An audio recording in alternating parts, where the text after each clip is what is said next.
Много хора си мислят, че да влезеш във форма след 40 е, мисия невъзможна. Сякаш влакът вече е заминал.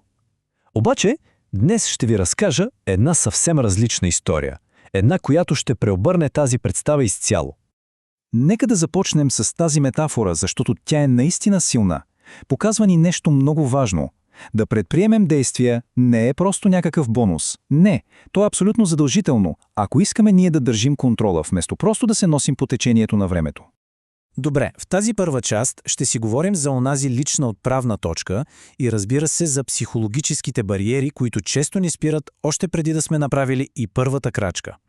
В сърцето на целият този подход е личната история на Надя. Пътят й тръгва от едно място, което е страшно познато на мнозина. Чувство на тотално объркване, липса на каквито и да е резултати и усещането, че си просто изгубен в един океан от съвети, които си противоречат. Звучи ли ви познато?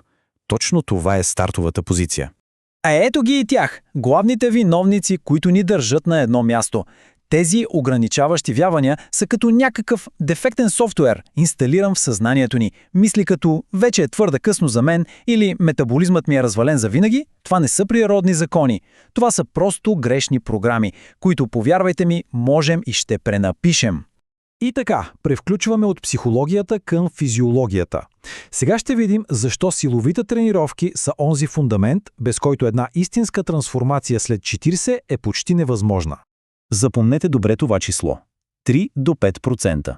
Защото точно толкова мускулна маса започваме да губим на всяко десетилетие след като навършим 30. Този процес си има име – саркопения. И точно това е проблемът, който трябва да решим. А тежестите? Те са най-мощното ни удържи в тази битка. И тук нещата стават наистина важни, особено за жените около и по време на менопаузата. Това не е просто фитнес, това е цялостна стратегия за здраве. Замислете се, за бързан метаболизъм, по-здрави кости, по-добра инсулинова чувствителност, по-добър хормонален баланс. Това е директният отговор на промените, които настъпват в тялото. Ето защо страхът от тежкото е напълно неоснователен. Всъщност е точно обратното. Тежките, но контролирани движения изпращат най-мощния възможен сигнал на тялото.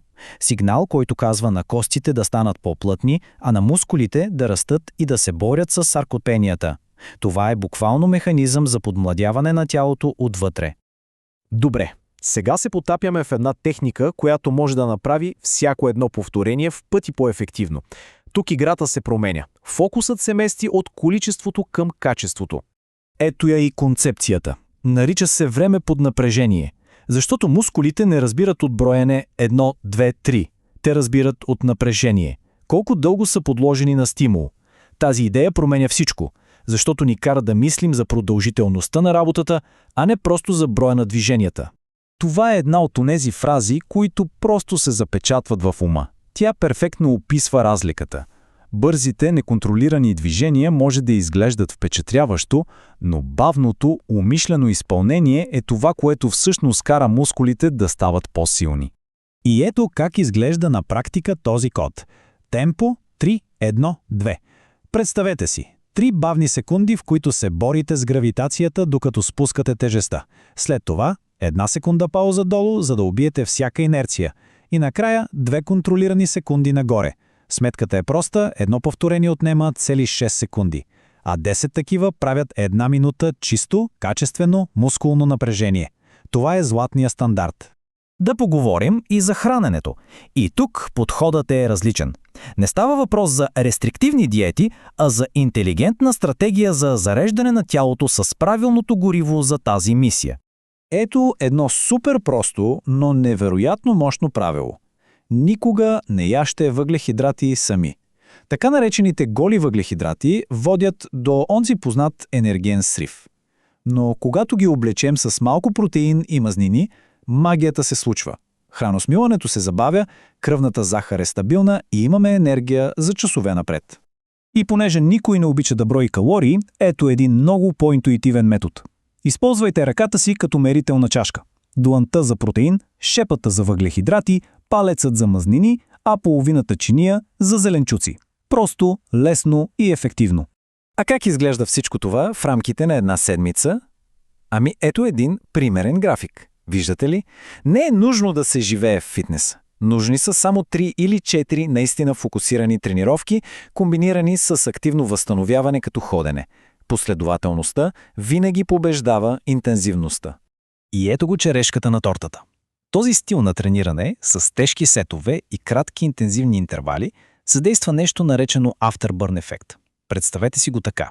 Тялото ви е работило толкова здраво, че метаболизма остава на високи обороти, часове наред, дори след като сте спрели. Тоест продължавате да горите калории, докато си почивате на дивана. Не е зле, нали? Сега за финал нека видим и най-силното доказателство, че всичко, за което говорихме дотук, е абсолютно възможно. И ако все още има някакво дори и най-малкото съмнение, нека просто погледнем историите на Ернестин Шепард и Нора Лангдън. Те са живото доказателство. Те не просто са започнали късно, те са постигнали резултати на световно ниво. Техният пример просто разбива на пух и прах идеята, че възрастта е бариера. И това, може би, е най-важното от всичко. Идентичността винаги побеждава мотивацията. Защото мотивацията е чувство. Днес я има, утре няма. Целта не е да се опитваш да тренираш. Целта е да приемеш идентичността на човек, който просто тренира. Тогава действието става автоматично. Част от това, което си. И в крайна сметка, цялата тази информация не е просто теория.